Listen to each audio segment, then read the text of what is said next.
Welcome back to the World Championship Series, everybody. This is the Premier League, and we are here for day 2 of the season finals. We are live from Katowice in Poland, and joining me on the desk to kickstart day 2 is In Control and Todd. An excellent day 1. Results not going the way we thought they would go. We had a couple of upsets to start the days yesterday, Jeff. That's what makes it fun. We all came into this thinking we knew it was going to go down, and StarCraft's a game of, really strong competitors, and we feel like we have a grasp what's going to happen, and then things flip up on their head, and all of a sudden we've got some upsets, and what awesome upsets there were. Particularly proud of Petraeus. That was awesome how he did that. The Australian did us proud, right, Jeff? A good day, though, Todd. Yeah, definitely lots of good games, and always, as always in WCS, these upsets, I feel like they are what make the tournament what it is. One of the probably the best and biggest league out there, quite easily, where these players, they get to practice for a while, they show up for a match, and then they either deliver or they don't. But yesterday, there were a lot of good surprises, I thought. Let's hope players can deliver today, because today is a big day for a lot of names. But before we get into that, let's take a quick look at the tournament structure, because we've traveled a long way now. We started in America in the Burbank ESL studios. We made our way to Germany for the second half of the round of 32, and now it's time for the season finals, the big one, the big hurrah before the end of the regular season play, before the global finals, of course. Round of 16 to the round of 8, where we go for the playoffs. The best 8 players will play for a chance to be the champion, and we'll see who that will be down the line. Let's take a quick look at the schedule as well, because we're in day 2, as already mentioned, of 5. We are in the groups C and D today. Wednesday the 9th, we play matches 1 and 2, as well as the winners match from both groups. Yesterday, as already mentioned, we have Zanster and Petraeus going through. Today, 2 more will join to go to the playoffs before Thursday, where we will have all the elimination matches and decider matches. A brutal day of StarCraft tomorrow. Looking forward to that one. And then on the weekend, it's the playoffs, it's the cinematic reveal, it's the semi-finals, the grand finals, the quarterfinals, all of it. A big event in Krakow. Jeff, looking forward to traveling over to that. Yeah, I've heard it's an amazingly beautiful city. I'm really excited because of the storylines we have developing here as well. And there's a little bit of the Mana fanboy in me that really wants to see him play in front of that live audience. So I'm going to be cheering for him on Thursday. And who is going to be the champion this season, Todd? Who is it going to be that's going to lift up that trophy on Sunday? If you ask most people, I think they will say Hydra almost every single time, but maybe it's the French bias in me, but I'm feeling good for the Frenchies. You are biased, Todd. You are biased for the Frenchies. $30,000 is the check that this guy is going to hold when he goes through to the grand finals and takes the trophy. A lot of money up there, and of course, more importantly, some may say, 2,000 WCS points, which is a lot, and we can go straight into it. The points are everything here. The WCS standings, and especially today, we have players that if they get a first place finish, they could see themselves play at the global finals. Let's take a look at the points to see exactly where we are and with the players. We have big names coming in today, Jeff, and we'll see how well they can do. Big names like Lilbo's playing today, Jadong is playing today, 4GG is playing today, and they all have chances to play at the global finals with that win. They have chances, and one of the matches is 2 guys that desperately need to win this season to do that. Jadong and Lilbo, that's incredible. We saw Marine Lord, he actually tripped up and fell as well, so he's going to be kind of waiting in the wings for Thursday to find out his fate and to fight for it. But as you can see here, there are some players in striking distance. You've got this tournament, you have DreamHack Stockholm, and that is it. Then we will have the 16 settled and defined. Well, there's some things happening in Korea as well, but then we will know who's playing at BlizzCon, and some of these guys have a chance, and they're going to be fighting for it. And Hydra and Pult, both pretty much qualified now for the global finals, and they'd be fighting for seeding positions as well now today. And which can be pretty important, actually. There is a lot of very, very strong names higher up there in the WCS World Rankings. We all think about Hero in that first place, like whoever comes and qualifies in that 16th place, as happy as he's going to be qualifying for the tournament, like having to face Hero is going to be tough, but same thing, I guess, applies for them. So very important to keep on winning here, clearly, for these guys. Well, let's take a look at the groups. So far, as already mentioned, we have 2 players that have gone through. Zanster and Petraeus will play on the weekend on Saturday. Everyone else from Group A and B must wait until tomorrow to decide who will go through in second. But today is all about Group C and Group D. The 5 Koreans come to play to make their stir in the Premier League. Hydra, Pult, Violet, and Elazer will be in Group C. Jadong, 4GG, Igers, and Lilbo in Group D, Todd. Yeah, notice the Zerg's doing pretty well here. Is the first thing that I see every single time. Toppling Group A I and B. always see that, Todd. Yeah, and then like in Group C today, there's 3 Zergs. There are 3 Zergs. What does that tell us, Jeff? Well, kind of off that note, perhaps, that they are Zerg. They are also not necessarily playing for WCS BlizzCon hopes because they've pretty much already qualified, Polt and Hydra. So for them, it's more about honor and just kind of making a mark in the name and getting a bigger prize check. That's okay too, I guess. But I'm actually excited about Violet. Violet's one of those guys that kind of missed Season 1. He had some residential stuff going on there. But let us not forget, he is one of the hottest players to play outside of Korea in the last few years, and we're going to see him today. We will see him today as he features in Group C, our starting group, a group of champions, some may say, and Elazer. As Elazer gets drawn into a very difficult group. It's true. It is true. It's a very difficult group here, and can he do it? Because in Group C, he will feature in the first match here, going up against Hydra, as you can see on screen. But very it's cool. difficult. He is the underdog, guys. There's no way around this. He came in because Hitman had some other contractual obligation I'm sure he can't talk about too much. It's a Hitman joke. It's probably too bad. But Elazer was already eliminated. We've had this happen before. And it's okay. That's the system. The next man up. But here he is with an extra life. And in this group, everyone's looking at him and saying, you got no chance, Elazer. But what if? What if another upset happened today? That'd be amazing. I mean, his Zerg vs. Zerg's pretty deadly. We'll see how that plays out because obviously he is going against Hydra, who is the reigning champion. He's already won last season. He was a 2nd place finisher in Season 1, and he wants a final in Season 3. I've been playing StarCraft for almost 10 years. When I saw the TV when I was young, there were so many StarCraft players, so that made me to play StarCraft. WCS has given me much money and given me many opportunities to be a good pro gamer. My goal with this season is at least finalist, because I got finalist in Season 1 and Season 2, so I wanna get the finalist this season.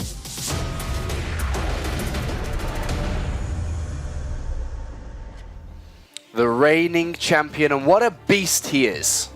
He's the favorite. Everyone, if you poll kind of the analysts, the casters, and even Funka, with his knowledge as well as an observer, everyone's kind of saying Hydra. Hydra's the guy to beat. The record there shows it itself, 17-3. He's red hot. He's on fire. He actually kind of made Season 2 a little bit anticlimactic. We were all like, oh man, Lil Bo, what if Lil Bo? And Polt making bold claims, and they all got smoked pretty hard. Hydra looked amazing. He's only gotten better. He's ramping up for BlizzCon, and my kind of question about Season 3 is this too going to be ruined by Hydra? Or is it going to be made interesting with a little bit of controversy? Is someone going to stand up to this Titan? Someone has to, and who's it going to be? There's a few names, I feel like, in this tournament. Definitely, again, the Frenchies. I think can. Polt, if he's somehow on point. Jaedong, Violet. These are all guys that I think can give him a run for his money, but on paper, definitely is the favorite. If you talk to him, it's incredible the confidence that he has. Yeah. You can ask him about any upcoming matchup, and I just did that before we went live here, and he was like, I don't think this guy's impressive. This guy is actually not that good. Not gonna mention any names because well, he does himself. The group. Yeah, I remember Toronto. They're like, "What do you think of Polt?" And he's like, he didn't play very good. That was not a hard match." And everyone's like, "Whoa!" But he's honest. He says it like it is. And of course, he goes up against Elazer, who we've talked a little bit about. He comes into this as a replacement for Hitman, having been eliminated by Hitman in the round of 32. But he gets a chance here to kind of show everyone that he is the real deal. He is rising the ranks in the European scene, but he is thrown into the deep end. He is a premier player. There's no way around that. That means he's very good. He is playing against probably the best, so the odds are stacked against him. But in an odd way, that's kind of nice for him. He's supposed to lose this match. Nobody counts him in. Everyone's kind of joking about it. And that's exactly when he could strike. And this is a guy who last season, or not even last season, excuse me, in the round of 32, we saw a very emotional performance from him. He wants it. He really wants to deliver great results, and he's been given another chance. Remember what we saw from Group A and B, where in one of these groups, it was Zenster that dominated a European Zerg. that practices a lot, that's always shown good level there. He toppled his group. And then you had Petraeus. He's not European, but he lived there for quite a bit of time, played a lot of the European ladder, was rated very high by everybody in terms of skill. Did very well, toppled his group. Now we got another one of those guys, another European Zerg that practices a lot. I don't think too many people who say he's of the same caliber as Zenster or Petraeus, but definitely he shouldn't be underestimated as well. Maybe by Hydra, but he's the only guy that can do that. Well, Hydra is an absolute beast, and in this best of 3, he's going to be looking at 2-0 this, absolutely. We can take a quick look at the maps here for a brief overview before we get into this. The players are almost ready to kickstart day 2. I mean, there isn't any maps, or are there any maps that can assist Elazer in taking down Hydra? In Control, you got this. I mean, it's kind of the age-old question, and thank you. In my entire professional career, this question was asked of me many a time, like, everyone's better than you, what are you going to do? And, you know, there are two different schools of thought. You either reach into your bag of tricks and get really weird on them, or you just kind of do what's tried and true. The nice thing for ZVZ is there is a little bit of variance in there, and we even saw that yesterday with some 10-pool Baneling stuff.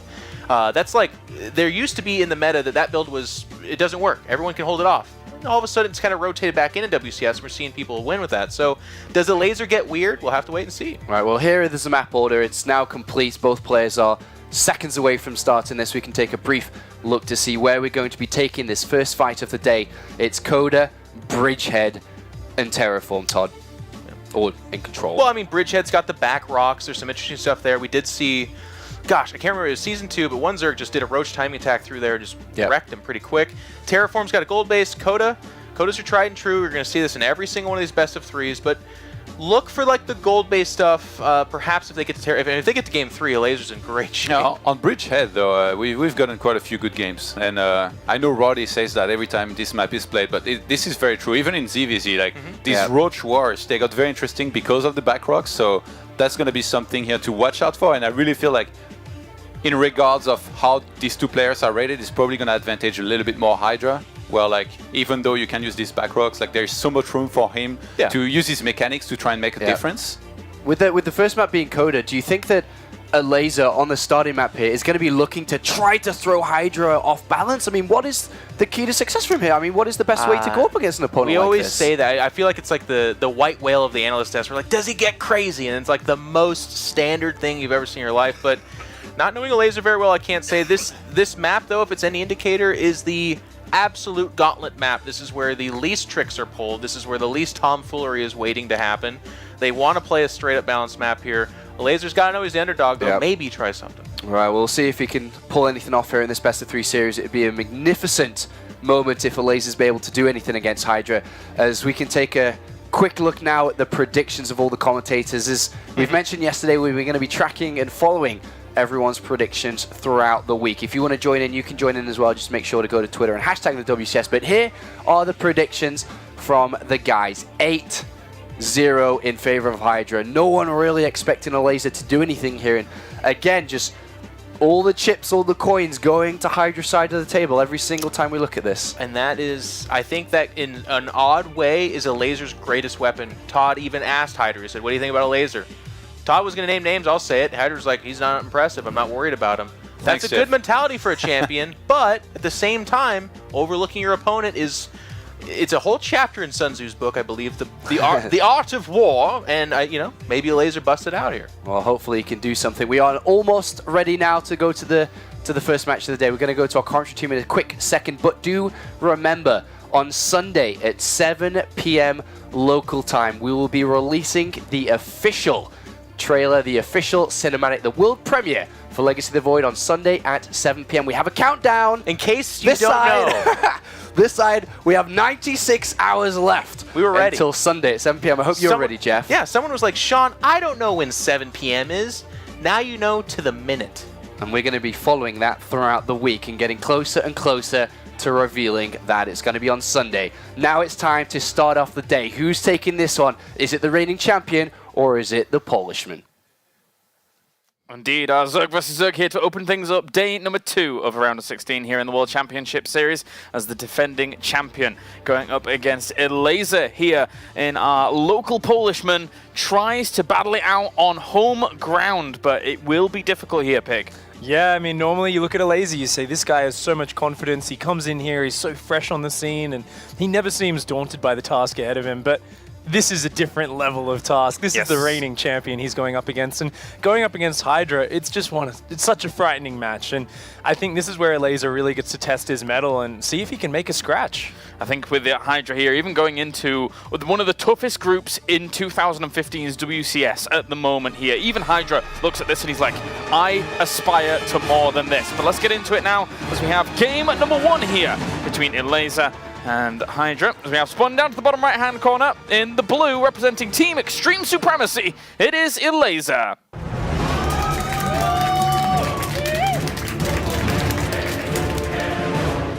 And up to the top left-hand corner, we have our red Zerg, the defending champion of the World Championship Series. It is Root Hydra.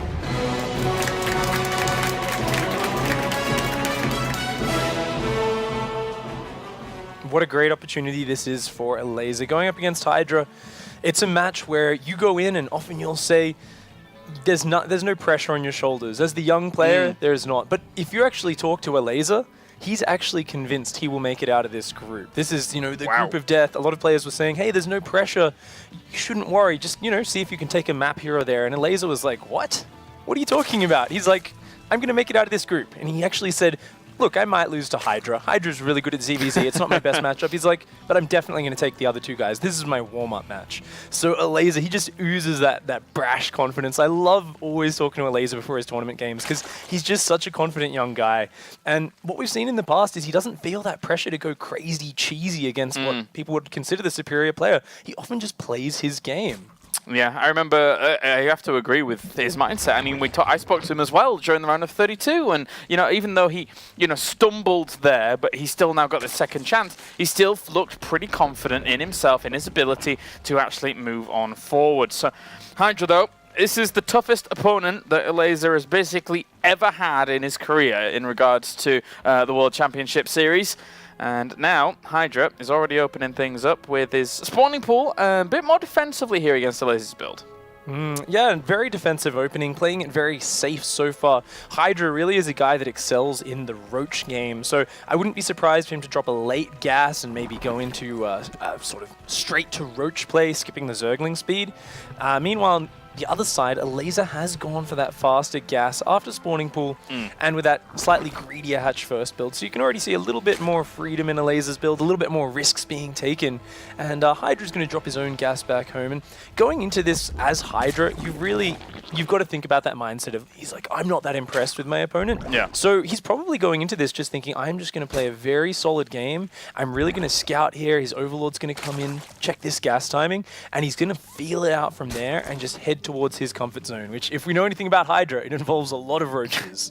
Yes, it does. And you've got to also think about going into this series, going into this group, what's really on the line for these 2 players? Because we've had a few players during the past couple of groups that have been like, well, okay, they want to gather a lot of WCS points and be able to move on to the global finals. For Elazer, it's national pride right now. He is playing in front of his home crowd. He is here in Poland to try and be victorious. For Hydra, 2nd place in WCS Season 1, 1st place in WCS Season 2, and now, once again, he wants to repeat that success. He's already qualified for BlizzCon. Oh, yeah. He is looking for glory and money right now, and after getting the 1st place in Season 2, no reason not to be. Absolutely. As the reigning champion, you come in, look at this group, and you say, yeah, I'm going to make it out of there, no problem. Well, we do see Elazer actually sneaking past Hydra's queen and getting a scout into the natural. Going to do a little bit of harassment. Nice bit of pressure coming out of Elazer very early on. Well, trying to get himself a drone or so, but that drone does retreat back to the safety of the queen. Ooh.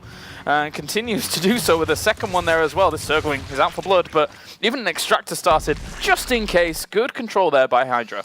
Interestingly, Hydra's delayed his Baneling nest quite a lot here. Elazer didn't scout into the main base. He didn't bother looking for that. He just wanted to put the pressure on.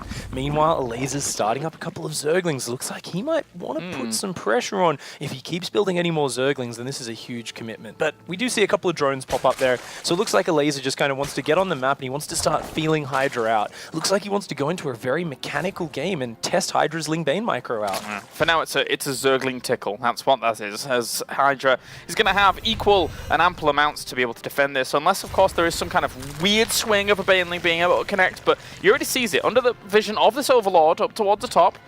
And he will have his own speed finish pretty soon, but there is a small window here where the Zerglings are going to be annoying. Oh, just putting on some nice pressure so far. And Oh! Underestimating that completely there. And that does actually catch a lot of Zerglings. Good for Elazer, at least. really nice pressure so far out of Elazer. He's adding a few more lings. Whoa. Oh, that's a really nice hit. This pressure is actually really keeping Hydra on the back foot, and we do see a Roach Warren going down behind this. But interestingly, Elazer's queuing up even more Zerglings, so I'm not really sure what his plan is. Is he going to follow up this with a delayed Roach Baneling? Like, this is a lot of Ling Bane he's building right now. Yeah, it is. A few drones trying to sneak in for Hydra behind all of this, and he sends the Lings forward to try and scout out. That one doesn't spot the Roach Warren at the back.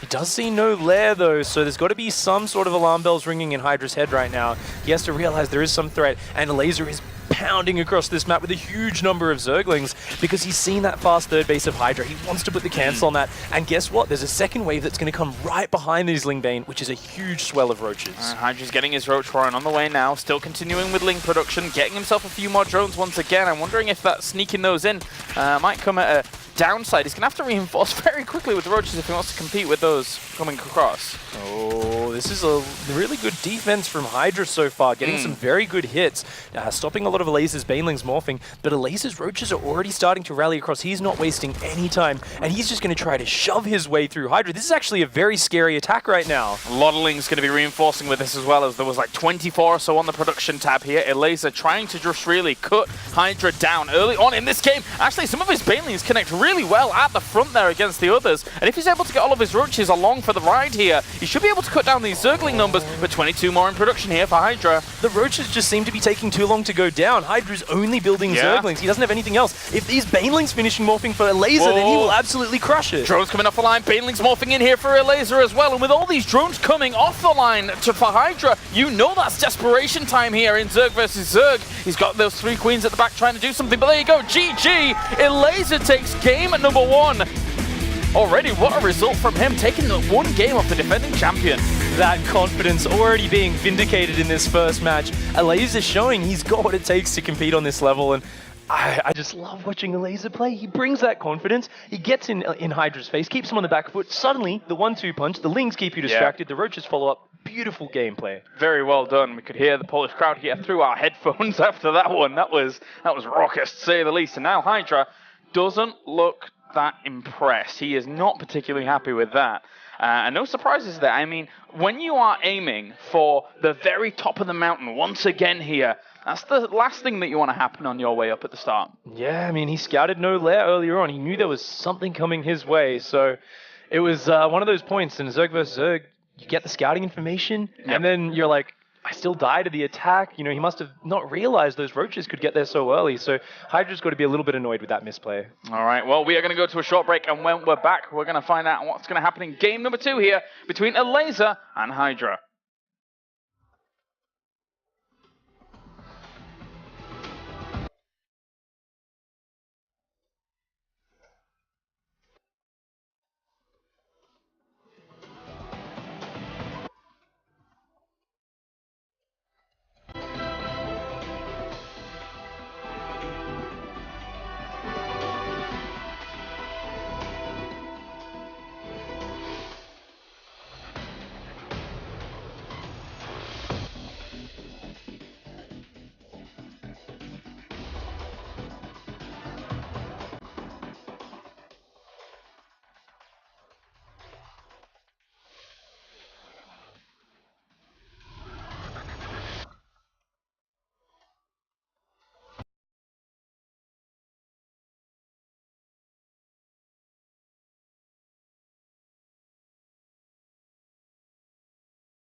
welcome back to the World Championship Series here for game number 2 in our second day of the round of 16 as we have Elazer going up against Hydra. And if you've just tuned in right now, you might be slightly surprised because we just saw Elazer being able to take the first game against the defending champion.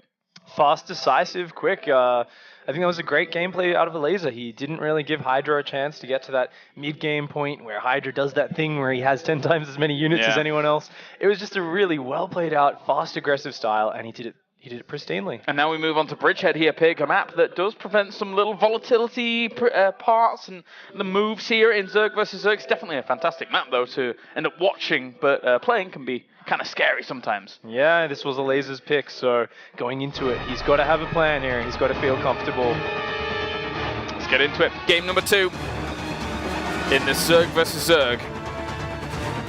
First, we do have spawning to the right-hand side is our blue Zerg. Currently 1 game up in this best of 3, representing Team Extreme Supremacy. It's Elazer.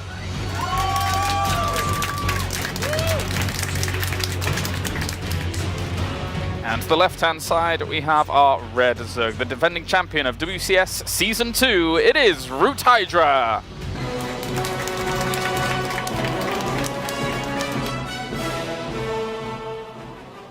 Not the greatest start to the tournament here for Hydra. Dropping that first map, and he's got to be very focused now. Going into map 2, he knows this is Elazer's pick. It is a map which can favor quite a few different styles. Usually we see, as Todd was saying earlier on the analysis desk, a lot of Roach Wars. You've got the multiple attack avenues, but is that really a point where you want to go up against Hydra with Mastodon Link or Roach Wars? That's so multitasking focused. However, you look at Elazer as a player and he's like, yeah, I'm not afraid. I might go for that. Hydra's a funny beast when it comes to the World Championship Series. It's oftentimes we see him having harder times in the round of 32 and round of 16 than he actually has in the bracket later on. So when he gets to the round of 8, he's in full swing, full momentum, just is able to really put his mind, set it to the course and get the business done. But in these earlier rounds, we have seen some losses here and there for Hydra. Now, he doesn't want this to culminate in another one in this particular series, in this kind of group, in the power that this group holds. It's interesting because you can see that Hydra, he is playing very safe, very conservatively. And while that is something which is a good idea, if you just feel so much more confident than your opponent, you also don't want to play too safe. And we see here, Hydra's gone for a 15 pool, 15 hatchery, and a 14 overlord. This is basically the safest economic opening you can do as a Zerg player. And that really shows his mindset is let's not die in the early game. But he has to remember, up against such a young, fast-paced player as Elazer, he does need to give himself some momentum as well. He can't give Elazer all of the room to dictate the pace of the game. And what a win this will mean to Elazer if he was able to take just one more game alone. This gas, interestingly, taken down here. That's really cute. That's so cool. Just making sure, you see this Overlord from Hydra comes in, doesn't see any gas, assumes it's a gasless play, and it's almost impossible for him to scout that other gas down there. Your Overlords can peek in a lot on this map, but that gas back there is very well hidden. And just because of the nature of it, he's going to be able to put drones on that almost immediately, and it's going to be just a slightly delayed gas, but Hydra, he might play very greedy in reaction to this. He might think, well, you don't have Zergling speed, maybe Elazer could throw a big timing attack at him. Exactly. This opens up a potential window here for Elazer that's very cool, not something that we normally see, and again, it comes down in part to the architecture of this map, the way it's laid out, the fact that it can be difficult to see things, and also these back rocks up towards the top here can be exploited oftentimes, so you've got to be careful about all of the attack paths on a map like this. Absolutely. I mean, that being said, the 2-base aggression is very tricky. It takes a long time to get those back rocks down. You'll always see it coming in Zerg vs Zerg with your Overlord vision. And the natural at the front of your main base is also very easy to defend. It's a very tight choke we see here. There's some destructible rocks. It's a pretty narrow ramp. So usually it's once the 3rd base gets taken that the real big aggression ramps up. And interestingly enough, we do see Zergling speed starting here for Elazer, whilst Hydra looking like he wants to go straight up towards probably a lair in the near future and then a Roach Warren going straight to Roach Play. Is he just going to pull up Lings? I mean, there's 12 on the way. Baneling Nest has gone down, and he's gone in here and had a look around, and he sees that Ling Speed isn't researching. It actually did just start there. So Hydra switched it on, but then he's cancelled it immediately afterwards and dropped a Roach Warren. So now that Elazer's Lings are cleaned up, Elazer might be thinking, well, you're going Ling Speed, I'm going to commit to a big Ling Bane aggression, but he doesn't realize what he's actually going into is a delayed Roach Play. There's going to be no Zergling Speed out of Hydra. It's going to be really questionable. Like, do you commit all all in and try to break this wall? I mean, Elazer's got to choose, and it looks like he's just going to Pulling. bank up so many. Yeah, pulling up here, and that wall at in the base of Hydra is actually quite cute. The one that he's built with the Roach Warren and the Evolution Chamber, etc. Not exactly looking to defend the ramp. All those Zerglings are just going to bottle up against that, but it's going to be so many Zerglings here. That is a huge About to swell. spot it. Hydra's going to spot it right at this moment, and seeing that, he knows he's going to need to add more buildings to his wall. He's going to need to start building roaches, and it's all about this. Look how fast that evolution chamber goes down. Instantly cancelled this +1 as well. He knows he doesn't need that right now. He has to be able to survive this. Getting roaches out as much as possible. Spine's going to go down. If Elazer is able to do big damage with this, he will be looking at a 2-0. And right now, there's not that many units out at all, but breaking this wall down is going to be very difficult. Look at this. Already a second layer of evolution chambers going down behind. Queen's plugging their gap. Even if that Roach Warren goes down, there's already so many roaches in production, and roaches will destroy Zerglings in this position. Hydra playing so safe here,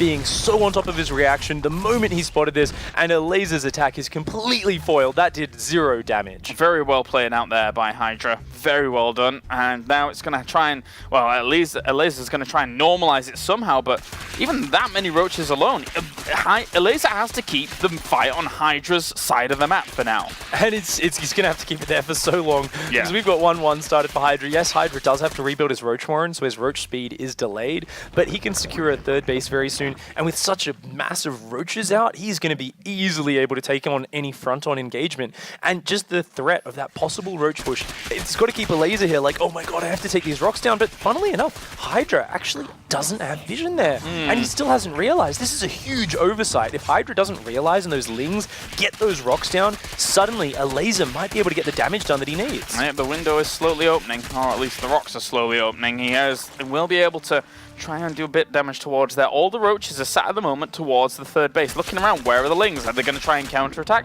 It should be twigging on to in his mind now, at least somewhere. Like, the Lings have to be doing something. Hydra's actually sending his roaches around the south to dodge the Overlord vision to go for a counterattack, I believe, or maybe just looking for Zerglings. But that means they're going to be so far away, and those rocks are only seconds from breaking down right now. There is no defense in position. Now, Hydra is building roaches, so he will have some pop out, but Elazer's going to have a window here, and if he focus fires well, he can kill so many workers.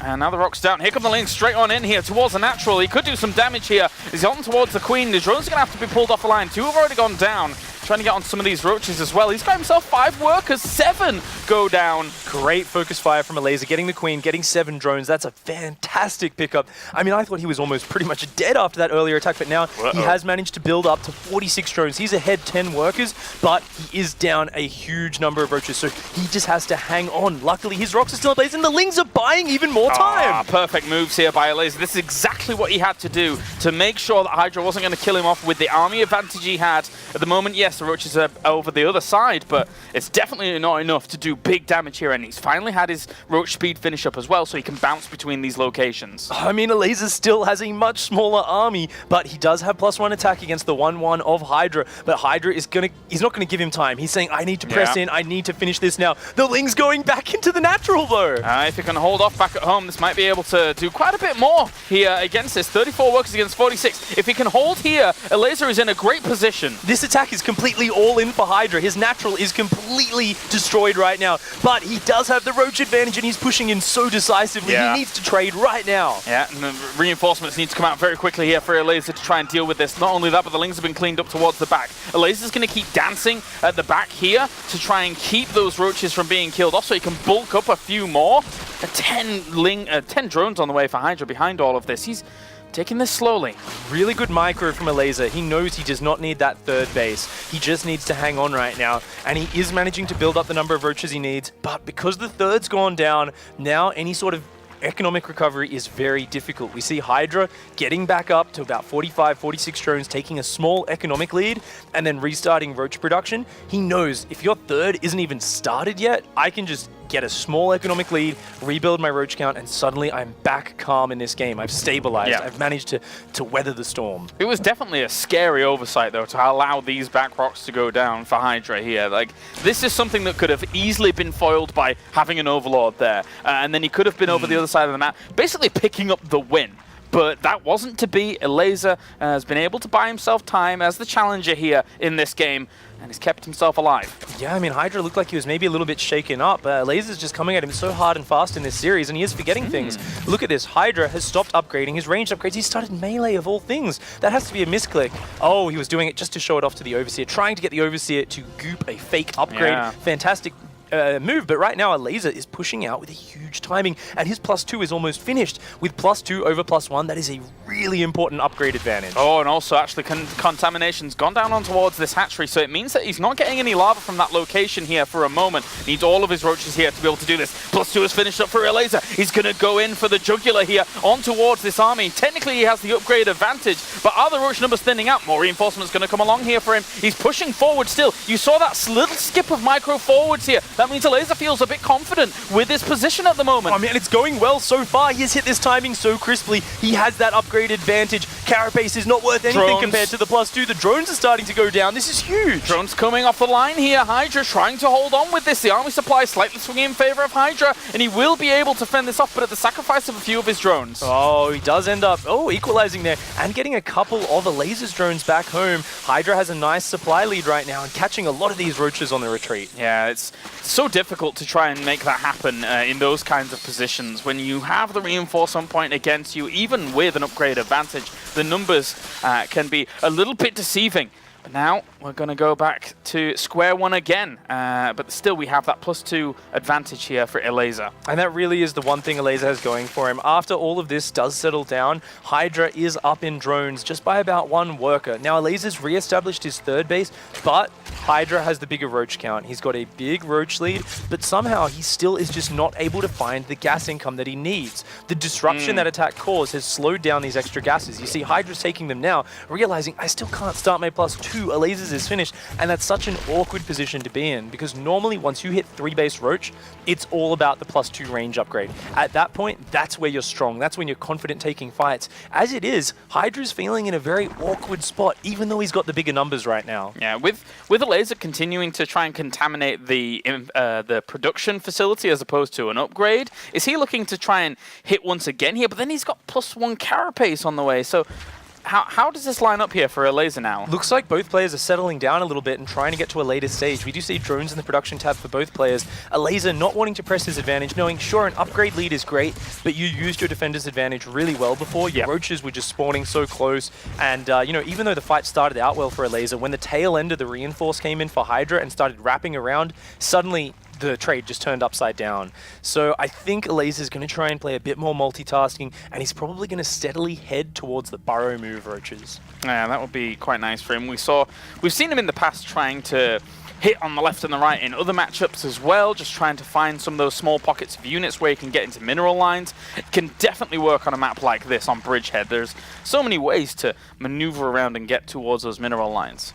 A scouting roach of Hydra did just kind of run in and check out what Elazer was up to. Meanwhile, Elazer has positioned a few roaches on the north side of the map, looking like he wants to be ready to use those. And both players just kind of sitting there, massing up their units at this point. Hydra's finally starting the +2 carapace upgrade, so it looks like Hydra wants to catch up in that regard. Good foresight here by Hydra. Must have spotted it with an Overlord or so to be able to actually see when these were coming along. And we'll be able to shoo that away. Likewise, big swell of roaches now moving down towards the bottom right-hand corner, and Elazer's going to have to reposition himself very, very carefully here to greet not only this army, but also potentially the roaches up towards the north as well. If Hydra dives on the south side, he might actually get in before Elazer's in position, and his +2 range is very close to finishing. Hydra might be happy just to take this fight. Yeah, he might be. That's got a lot of roaches he's got here at the moment. Well, the upgrade's still ticking away here for Elazer on the backside of this for his roaches. +2 is about to finish here for Hydra as this battle is going on, so that will take a bit of a swing here, as at the moment Elazer's roaches are being killed off and conquered on both fronts. Not exactly the easiest engagement for Elazer at all, as his numbers are being shredded to pieces. Oh, Elazer just did not have as many roaches here. Hydra pushing in so decisively. Elazer was busy splitting his roaches to the top, wasn't able to get in a good defensive position. Hydra had superior positioning and just such a huge roach advantage. And look at this, just getting on top of everything Elazer has. Elazer's got tunneling claws, he's got the burrow, but it's too late. Yeah, it just doesn't mean anything when you've got this little number now. Trying to burrow and trying to trade off as best he can here, and hopefully be able to trade away. And Actually, he's not doing too bad a job against these, but there's so many more roaches powering on forwards here for Hydra that he just doesn't have the roaches available to him with that Burrow Micro to eventually win out the war. Oh, this is nice micro from Elazer trying to hang on, but you've only got a couple of roaches against an army. There you go, GG. Game number 2 goes to Hydra here in a statement, as obviously he wants to be moving through this group in first place. Will not sell for anything last year, will Hydra, in the round of 16. A bit of a shaky performance here, though, to start the day. I mean, that is the second game. Hydra does re-establish himself, but he has a perfect reaction at the start of that game. I mean, he walls off so well. He realizes immediately what Elazer's up to, takes 0 damage, and then just completely neglects his back rocks and really let Elazer back into that game. It ended up being a lot closer than it should have been after that opening. Hydra has to be kind of hating himself for that foresight. And I think he's maybe feeling a little bit shaky. I think he's got to get that confidence back and start kind of covering all these little features which he normally never forgets about. Yeah, maybe that's kind of what it is. I mean, of course, Hydra is a player that practices a lot, but it's not every day you get to just sit on a stage like this and actually play out a high-octane match in this kind of tense situation. So maybe he's just getting the gears working at the start of these groups as he goes into these series. But one thing's for sure, he's been able to tie up the series, and now we go on to Terraform here, a map that can also be quite wild in Zerg versus Zerg. Yeah, Terraform is a map where you do have gold bases, which the guys on the desk were mentioning before. There's a lot of back and forth, but it is a 2-player map, so not too much randomness, and I think it's a great one to figure out who is the better player of these two. All right, well, we're going to go to a short break again here in the series, and when we are back, it will be the conclusion here between Elazer and Hydra.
One final game in this series to determine who is going to be moving on to the winners match between Elazer, our Polish representative here, and obviously Hydra, our defending champion.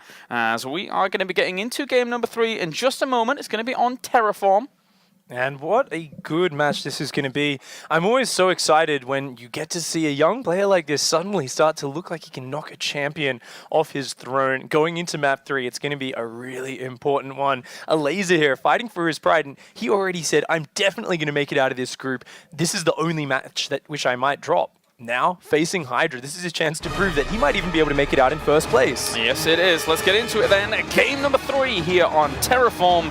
So we have Elazer and Hydra facing off against each other in this Zerg versus Zerg. Up to the top left, it will be our blue Zerg representing Team Extreme Supremacy. It is Elazer. Rallying crowd behind him, going up against the defending champion. Down to the bottom right-hand corner, our red Zerg representing Team Roots. It is Hydra.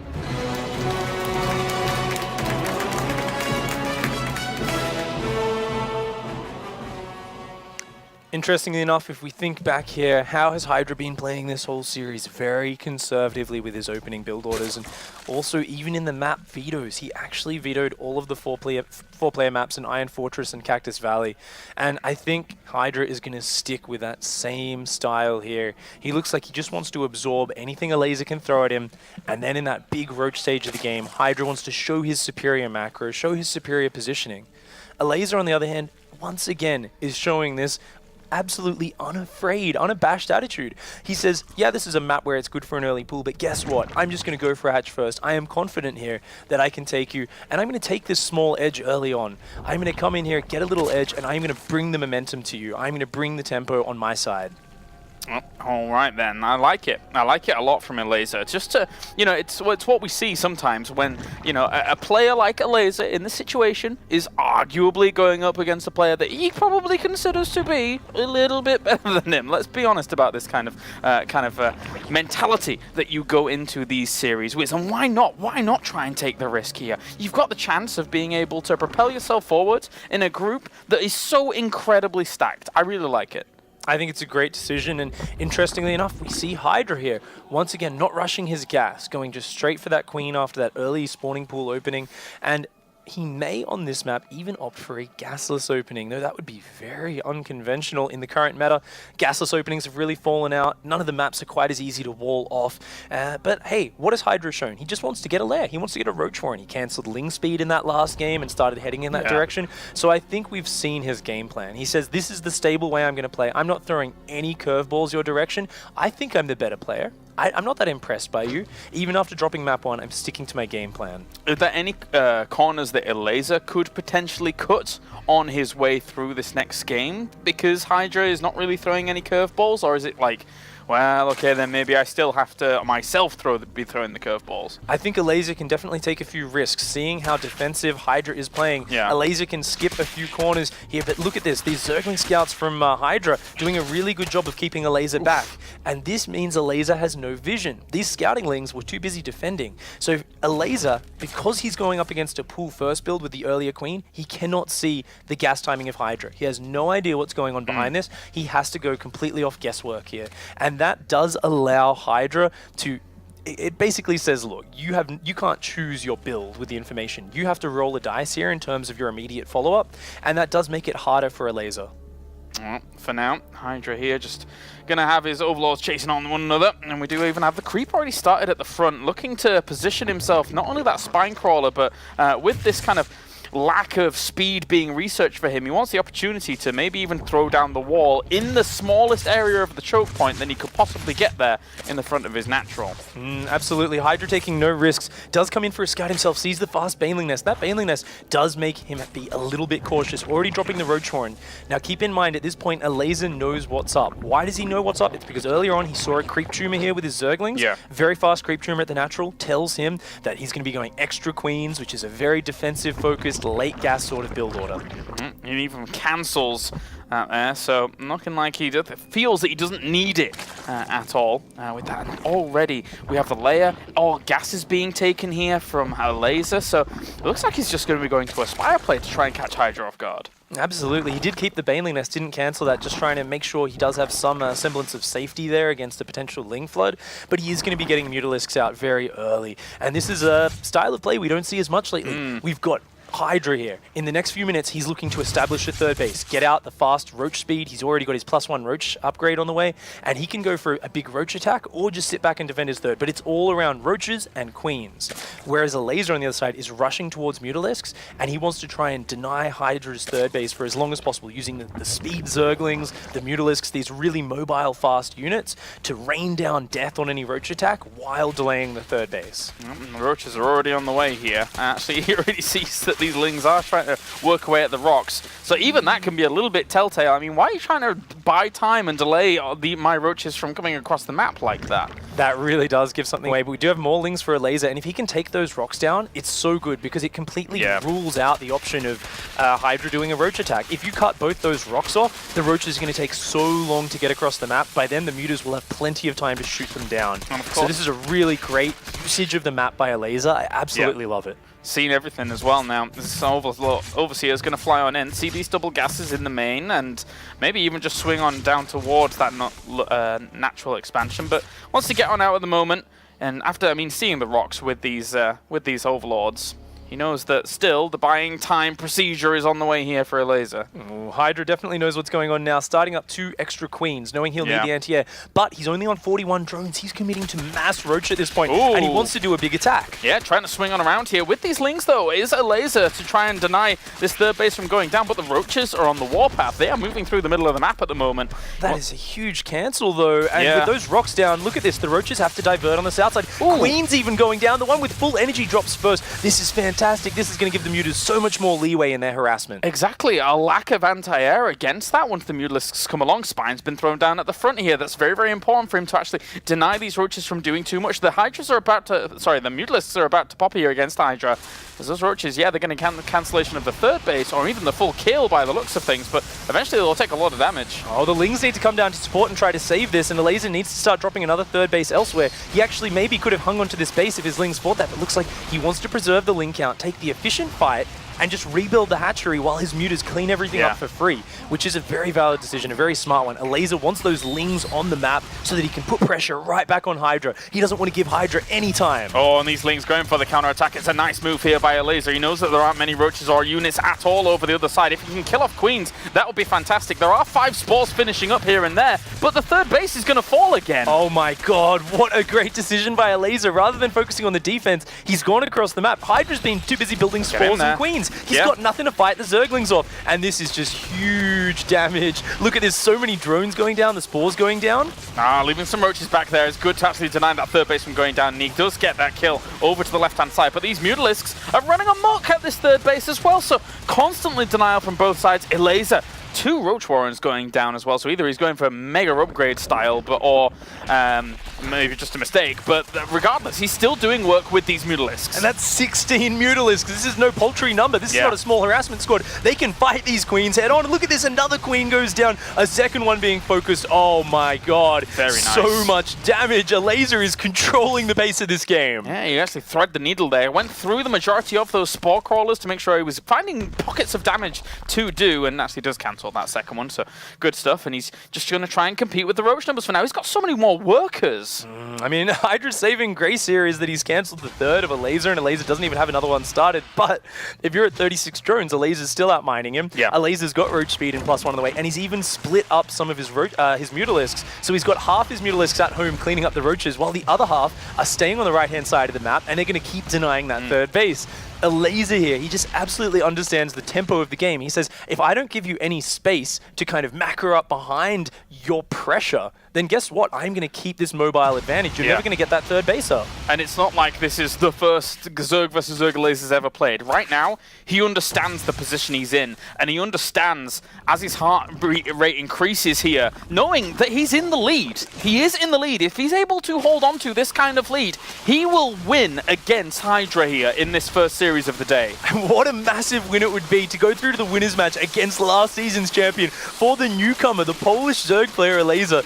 And look at this, he's getting the Roach numbers out now. He knows I've got a third base on the way. I'm massing Roaches. How are you possibly going to take this on? This is really scary right now for Hydra. The one maybe saving grace is that he has some infestors, but he needs to be so efficient with their energy use. Once an engagement comes along here in this game, the Hydras, sorry, the Mutalisks again, trying to swing on in towards the main base, grabs a lot of those Mutas though with a fungal growth. He's going to be able to tear down a lot of those. Oh, but a couple of the Mutas do get out of there. Oh, a couple more. He's going to use up all his energy, and he isn't even going to get all the Mutas. Roaches? And look how many Roaches he has. Elazer has just been playing this game fantastically. He just has an overwhelming number. If he got the +2, that would be the nail in the coffin. That would be fantastic here for him. I don't think he's going to get it before it finishes off, but I don't even know if it's going to matter. Infested Terrans are coming down here for Hydra. He knows he's in a lot of trouble. Elazer at the moment doubling his opponent's army supply. This is fantastic for the Polish player who came in as the wild card into this series and is going to be able to put on the power against Hydra. And Hydra in disbelief at the moment as he is being rerouted in this game. And there you go, GG. Elazer is able to take the first series of the day and moves on to the winners match here in Group C. What an amazing play there. That was fantastic. Brilliant stuff there by Elazer. able to take the first series of the day against the defending champion on home soil here in Poland. That's one of the biggest wins of his career so far. Never underestimate your opponent, and we saw there. Elazer was so confident at every stage in that game. Hydra may be playing a little bit too defensively, but Elazer grasped every opportunity and capitalized on it, and he just drove that win home in such decisive fashion. Well, let's hear from him. Let's hear from the winner. Moving on to the winner's match, it is Elazer. Thank you very much, Kalaris. In front of an audience here in the studios, you've just defeated the Season 2 champion. What a massive game. Congratulations on that. You've now gone to the winner's match. What were your thoughts loading into this? You're playing against the Season 2 champion. You looked confident. You looked like you were ready to do this. Was that the same that you were feeling as well? No, I wasn't confident at all. Like, what I was planning was just hiding builds and just preparing for Violet. So I wasn't even playing what I prepared. Ooh. So Those aren't even your real builds? No. Okay. Yeah, the real stuff is yet to come, everybody. You've managed to take him down. You're in the winner's match now. We're up here with Polt, and I don't know if you share the same opinion here, but Polt was saying that Hydra felt off today. It didn't look like the usual Hydra. It didn't look as dominant. Whoa. No, that's the best Hydra ever. That's the top form. Yeah. What did you think about that? I don't know, like he really mismicroed the first game. I was really surprised. Just in the middle of the game, I knew I'm going to win with the Roach Bust, and the last game also just really strange games. I don't know. In game 2, on Bridgehead, you hit the Lings.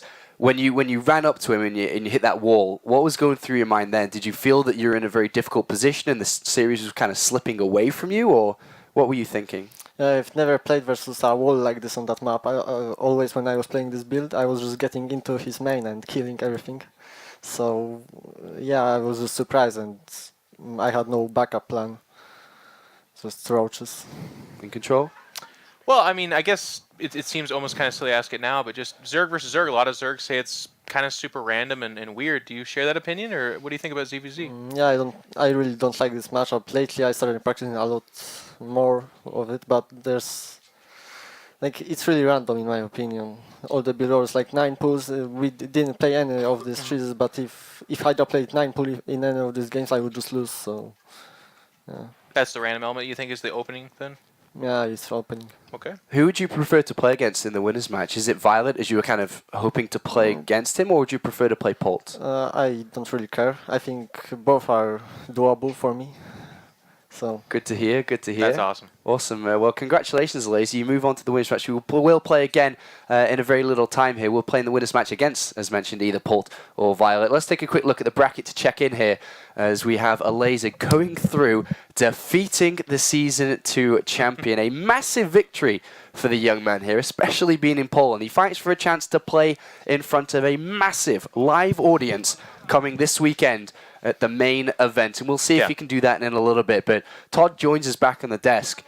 I mean, are you as surprised as everyone else? It's a fantastic victory. Yeah, it is. European Zergs, what did I tell you? Now he's going to take first in the group, and then Group D is going to come. There's no European Zerg there, so Lilbo will take over and take first place there. I don't mean to be a negative Nancy, but one thing that I'm kind of worried about, and there's a little bit of a tradition in this in WCS, is a lot of these guys will win that first match, and then the guys kind of creep back up. Because all of a sudden, Hydra's in that loser bracket, and it's not that weird that, let's say, Elazer goes on to play Polt or Violet, loses that match, and then he's got the angry bear coming down on him. And that's actually what happened with Hitman. He beat Hitman first, goes that definitive final match, and that's when Hitman unleashed the brutal North American Protoss cheese that is one of the specialties of our people. It really is. Look, when you think about this group now as a whole, before we go to a quick break and get ready for the next one, is Elazer for a lot of people, the players, all the viewers at home, was kind of expected to go down to the lower bracket and then kind of fight his way there. But now he's kind of pushed himself in the winner bracket. The 3 players left to fight for a position, I mean, one of them is going to be eliminated. Violet, Polt, or Hydra. Yeah, I mean, Todd talked about this. We have a tradition. Elazer will probably advance as a European Zerg player. That's just the way it works in this Season 3 right now, I think. Yeah, it's really up in the air now. Nobody expected Elazer to win there, so Polt and Violet, they were looking at this, they're like, I guess whoever wins between us is taking first place in the group now. That's probably what they're thinking. Yes. So they're going to play their heart out. they also played not too long ago against each other, so they're going to be a little bit of history there. But this makes things even more interesting there all of a sudden, where nobody knows what's going to happen. We're super interested to follow the rest of Group C now. This is going to, has taken a turn for the more interesting right now. It's time to take a quick break as we are getting ready for the next match coming up on stream. It's, of course, going to be Pult who takes on Violet.